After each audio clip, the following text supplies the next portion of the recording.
In this video, Pecco's new goal is to keep the championship open until the end. Zarco knows he doesn't have the speed to help Pecco. Pramac team boss Francesco Guidotti reveals the reason for Zarco's downfall. And rookie Bastianini finally feels like a proper MotoGP rider. My name is Sankalp and this is your Racing News Fix.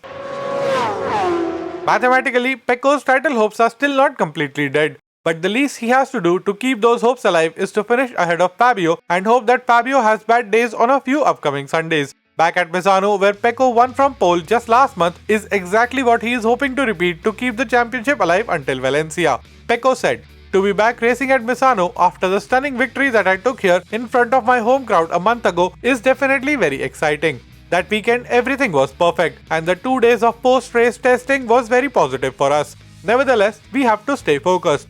Our rivals will come to this Grand Prix much better prepared and the track conditions will be different with lower track temperatures than a month ago. So it will be essential to work well from the first practice session onwards. The objective will be to fight for the win and keep the championship open until the end." Ever since Jack Miller's title hopes were over mathematically, he has publicly acknowledged that he would do all he can to help Pecco in his title fight. When Johan Zarco was asked if he would do the same, Zarco first praised Pecco and then accepted that he couldn't help Pecco even if he wanted to.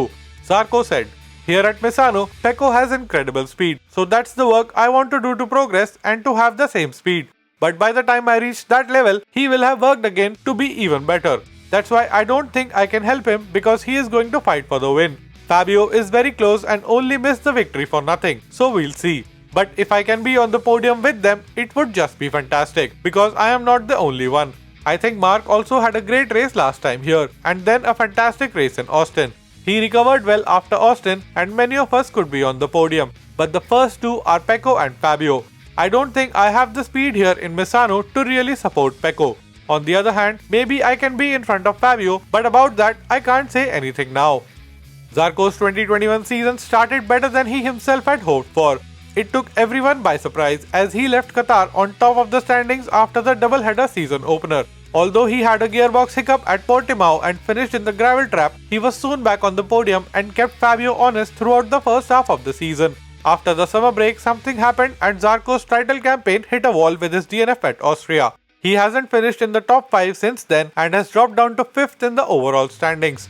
Around Aragon, we heard it might be arm pump causing the problem and he got the surgery done right after the San Marino GP.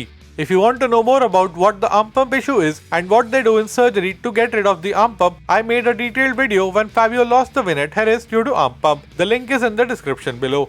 Now as we return to Misano for the Emilia-Romagna GP, Pramac Ducati team boss Francesco Guidotti has shed some more light on Zarco's downfall. Guidotti revealed that the arm pump issue started much earlier in the season and an issue with the bike only made it worse over the course of the season.